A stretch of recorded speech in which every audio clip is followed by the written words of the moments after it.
दोस्तों, मध्यकालीन भारतीय इतिहास के अंतर्गत आज हम एग्जाम की दृष्टि से एक और महत्वपूर्ण टॉपिक भारत की प्रथम महिला शासिका रजिया सुल्तान के बारे में विस्तार से जानेंगे। इल्तुतमिश की बेटी रजिया एक महत्वाकांक्षी शासिका थी जिसने जनता के सहयोग से दिल्ली की गद्दी पर बैठी तथा उसे तुर्क अमीरों के विद्रोह भी झेलना पड़ा। आइए विस्तार से जानते हैं रजिया सुल्तान के बारे में। रजिया सुल्तान इल्तुतमिश की पुत्री थी। वह अत्यधिक प्रतिभा, बहादुरी और प्रशासन के साथ दक्षिण एशिया की पहली मुस्लिम शासक थी। वह एक महान योद्धा थी जिनका जन्म 1205 ईस्वी में तुर्की के सेल्जुक वंश में हुआ था। रजिया ने सेना का नेतृत्व करने और राज्य के अन्य प्रशासनों के बारे में लड़ाई का प्रशिक्षण प्राप्त किया। इल्तुतमिश की मृत्यु के साथ इल्तुतमिश के बेटे रुकुद्दीन ने सिंहासन पर कब्जा कर लिया। सन 1236 में रजिया ने दिल्ली के समर्थन से अपने भाई को हराकर गद्दी पर अधिकार कर लिया। इम्पोर्टेंट है, रजिया सुल्तान और उसके सिंहासन तक की यात्रा।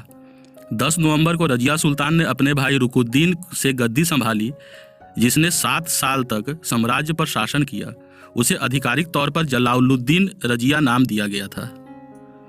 इल्तुतमिश का कोई भी जीवित पुत्र सिंहासन लेने और रखने में सक्षम नहीं था, इसलिए रजिया को दिल्ली सल्तनत का सुल्तान बनाकर इतिहास लिखा गया। दरबार के रईसों ने रजिया का अधिक समर्थन नहीं किया, इस तथ्य के बावजूद कि उसे स्वयं सुल्तान द्वारा मनोनीत किया गया था।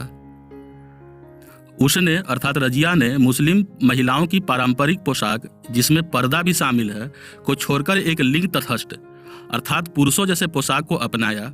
इसने उन्हें रूढ़िवादी मुसलमानों के लिए रोष बना दिया।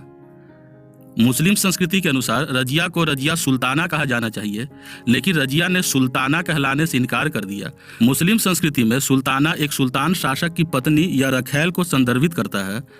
उसने खुद को सुल्तान शासक घोषित किया। अपने शासनकाल में उन्होंने महिलाओं का स्तंभ, समय की रानी, सुल्तान रजिया, शमसुद्दीन इल्तुतमिश की बेटी के शीर्षक के साथ सिक्के बनवाए। Most important.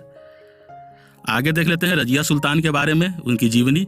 रजिया किसी भी तरह से दिल्ली सल्तनत के महान सुल्तानों में कम नहीं थी। उसने कई लड़ाइयां सबसे आगे लड़ी और कई प्रदेशों को अपने कब्जे में ले लिया।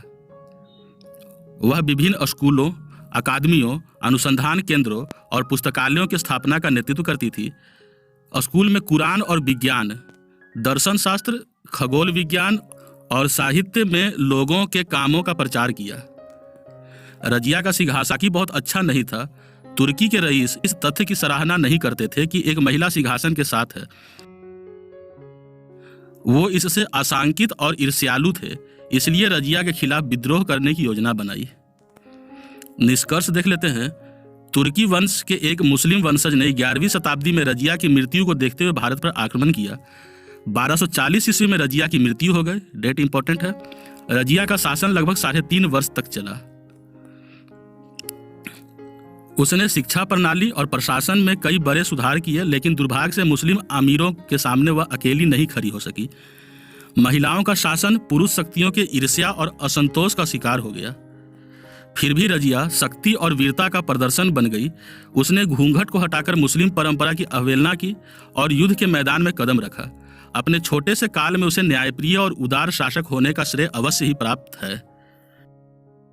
तो दोस्तों, इसी के साथ आज का हमारा सीरीज खत्म होता है। अगले वीडियो सीरीज के माध्यम से गुलाम वंश के एक और महत्वपूर्ण शासक गयासुद्दीन बलबन के बारे में विस्तार से पढ़ेंगे। दोस्तों, अगले वीडियो के नोटिफिकेशन के लिए चैनल को सब्सक्राइब करें। अगर हमारा वीडियो सीरीज आपको पसंद आ रहा है तो वीडियो को लाइक तथा कमेंट करें। धन्यवाद।